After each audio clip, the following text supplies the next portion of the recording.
ഇത് നമുക്ക് ഒരു വെറൈറ്റി ഫിഷ് ഫ്രൈ ഉണ്ടാക്കിയാലോ. എൻ്റെ സൗണ്ട് കുറച്ചൊരു പ്രശ്നമുണ്ടാ, അപ്പോൾ അതുകൊണ്ട് അതിന് ആദ്യം തന്നെ ക്ഷമ ചോദിക്കുന്നു. അപ്പോൾ നമുക്ക് വൈറലായിട്ടുള്ള ഫിഷ് ഫ്രൈ മസാല ഫ്രൈ എങ്ങനെ ഉണ്ടാക്കിയെടുക്കുന്നതെന്ന് നോക്കാം. സൂപ്പർ ടേസ്റ്റാണ് കേട്ടോ. ഇപ്പം നന്നായിട്ട് ഓടിക്കൊണ്ടിരിക്കുന്നൊരു വീഡിയോയും കൂടാണ്. അപ്പോൾ അതിന് വേണ്ടിയിട്ട് ഒരു പാത്രത്തിലേക്ക് ഇത്തിരി കുരുമുളക് പൊടി ഇട്ട് കൊടുത്തിട്ടുണ്ട്. അതിലേക്ക് ഉപ്പും കൂടെ ചേർത്ത് കൊടുത്തിട്ടുണ്ട്. എന്നിട്ട് നമുക്ക് ഏത് ഫിഷായാലും കുഴപ്പമില്ല, നിങ്ങൾക്ക് താല്പര്യമുള്ള അല്ലെങ്കിൽ നിങ്ങളുടെ കയ്യിലുള്ള ഏത് ഫിഷായാലും നന്നായിട്ടൊന്ന് ഈ കുരുമുളകും ഉപ്പും കൂടെ ചേർത്തിട്ട് നന്നായിട്ടൊന്ന് മസാല തേച്ച് പിടിപ്പിച്ച് വെക്കട്ടെ. അത് കുരുമുളകും ഉപ്പും കൂടെ ഒന്ന് തേച്ചിട്ട് ഒരു അരമണിക്കൂറൊക്കെ ഒന്ന് വെക്കുക കേട്ടോ, മാറ്റി വെക്കാം. എന്നിട്ട് നമ്മൾ ഒരു ചട്ടിയിലേക്കോ ഒരു ചീനച്ചട്ടിയിലേക്കോ ഇത്തിരി വെളിച്ചെണ്ണ ഒഴിച്ചു കൊടുക്കുക. അതിലേക്ക് ഇത്തിരി ഉപ്പും മഞ്ഞൾപ്പൊടിയും കാശ്മീരി മുളക് പൊടിയും കൂടി ചേർത്തിട്ട് കുറച്ച് കൂടുതലായിട്ട് തന്നെ മുളക് പൊടി ചേർക്കാം കേട്ടോ. എന്നിട്ട് നന്നായിട്ടൊന്ന് മിക്സ് ചെയ്യുക. ഈ സമയത്ത് ഞാനിവിടെ ഫ്ലെയിമൊന്നും ഓൺ ചെയ്തിട്ടില്ല. അപ്പം നന്നായിട്ടൊന്ന് മിക്സ് ചെയ്തെടുക്കുക.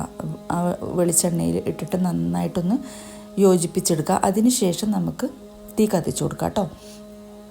എന്നിട്ട് നന്നായിട്ടൊന്ന് വളരെ സിമ്മിൽ വേണം, ഏറ്റവും ലോയിൽ വേണം വെക്കാനായിട്ട്. സിമ്മിലിട്ടിട്ടതിന് ശേഷം അത് ജസ്റ്റ് ഒന്ന് ഇങ്ങനെ തിളച്ച് വരാറാകുമ്പോഴത്തേക്കും നമ്മുടെ ചെറിയ ഉള്ളി ഉണ്ടല്ലോ, അത് ചതച്ചത്, വെളുത്തുള്ളി താല്പര്യമുണ്ടെങ്കിൽ അത് ഇട്ട് കൊടുക്കാം കേട്ടോ. അതൊന്ന് മൂത്ത് വന്ന് മസാലയൊക്കെ ഒന്ന് നന്നായിട്ട് നമ്മൾ മൂപ്പിച്ചെടുക്കുമെന്നൊക്കെ പറയില്ലേ, ആ ഒരു രീതിയിൽ ഒന്ന് മൂപ്പിച്ചെടുക്കാം. നന്നായിട്ടൊന്ന് മൂത്ത് വന്നതിന് ശേഷം ഈ ഒരു പരുവാകുമ്പോൾ നമുക്കതിലേക്ക് നമ്മുടെ വാളം പുളി പിഴിഞ്ഞ വെള്ളം ഉണ്ടല്ലോ, അത് ചേർത്ത് കൊടുക്കാം കേട്ടോ. നമ്മുടെ വാളം പുളി പിഴിഞ്ഞ വെള്ളം അതിലേക്ക് ചേർത്ത് കൊടുക്കുക. എന്നിട്ട് നന്നായിട്ടൊന്ന് യോജിപ്പിച്ച് കൊടുക്കുക കേട്ടോ. യോജിപ്പിച്ച് കൊടുത്ത് നന്നായിട്ടൊന്ന് തിളച്ച് അതിൻ്റെ നെയ്യൊക്കെ ഒന്ന് തെളിഞ്ഞ് വരുമ്പോഴത്തേക്കും നമുക്ക് കറിവേപ്പില ഇട്ട് കൊടുക്കാം. എന്നിട്ടൊന്ന് കുറുകി വരട്ടെ കേട്ടോ. കുറുകി വറ്റിയ ഒരു പരുവാകുമല്ലോ, ആ ഒരു പരുവാകുമ്പോഴത്തേക്കും നമുക്ക് നമ്മുടെ ഫിഷ് അതിലേക്ക് ഇട്ട് കൊടുക്കാം. ഏത് ഫിഷായാലും കുഴപ്പമില്ല കേട്ടോ.